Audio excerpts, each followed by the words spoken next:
to walk with me.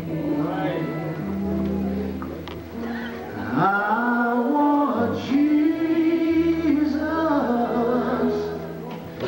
to walk with me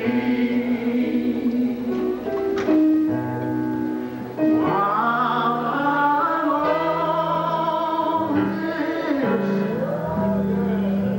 Christian journey. I want Jesus to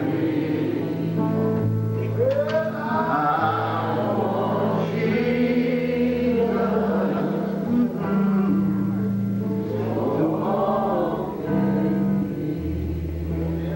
me. Thank you, dear Lord, for being with us today. Guide us now as we continue to worship you in word. The text we have for today is that of Matthew chapter 7, verse 24 through 25. Of course, I should read verse 24 through 29. Matthew chapter 7, verse 24 through 29.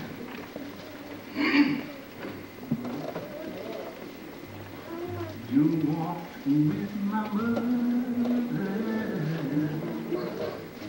walk with me. You walked with my mother, walk with me.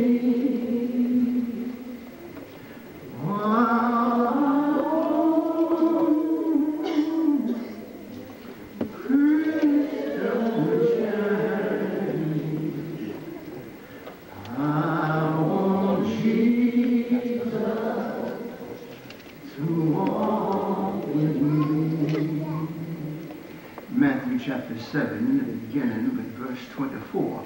These words are penned in the King James Version, from which I read. Therefore, whosoever heareth these sayings of mine, and doeth them, I will liken him unto a wise man, which built his house upon a rock. And the rain descended, and the floods came, and the winds blew, and beat upon that house, and it fell not, for it was founded upon a rock. And everyone that heareth these sayings of mine, and doeth them not, shall be likened unto a foolish man, which built his house upon the sand. And the rain descended, and the floods came, and the winds blew, and beat upon that house, and it fell. Great was the fall of it.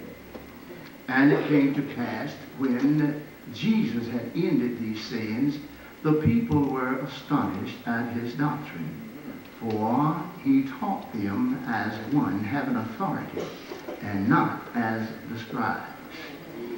Looking at verse 24 for the lesson text, therefore, whosoever heareth these sayings of mine, and do them, I will liken him unto a wise man, which built his house upon a rock.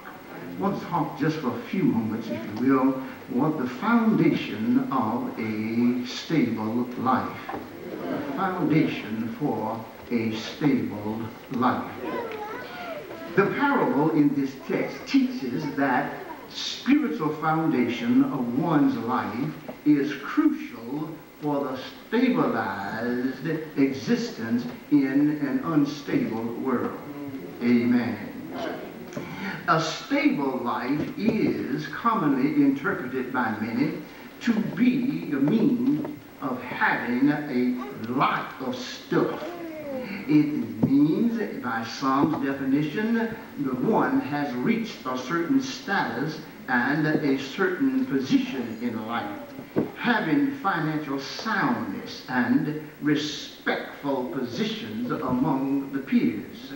A life, if you will, that's free of worry. The epitome of such life and its danger is revealed in Luke chapter 12, verses 17 through 19. There you find a young man who has gained much.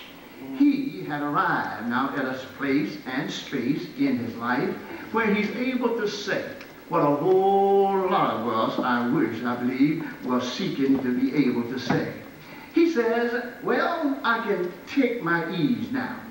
I have gained a lot. I can take my ease because hard times and difficult moments are over for me.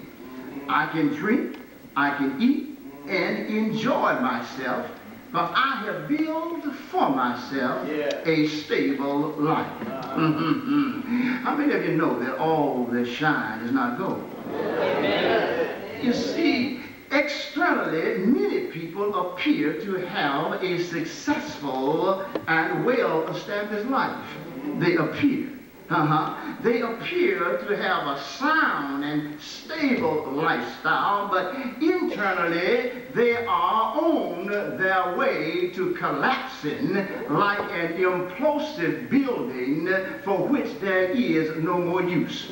They are on their way out. They are draining on the inside. On the outside they look good, they fare well, but on the inside they are just torn apart. But in a world like ours, y'all, where so many uncertainties are on the march, we can ill afford to put the security of our lives on a few material acquisitions. For there is a danger there, and the danger is right there. There are so many uncertainties that come in our lives to the point that we cannot afford to allow the security of our lives to be hung on the stuff and things that we have. No, we cannot do that. You see, the idea of it is that when the uncertainties come, it will meet us right in the midst of our well-being. That's a danger. The danger comes because we think that we're doing well, but because we feel that uncertainties are not around, the uncertainties come and meet us right in the midst of our well-doing. How many of you have been doing well and you think you got it made and you're moving forward in a positive way, only to find that something will come in and interrupt, and knock you off your hobby horse. You end up getting interrupted and knocked back.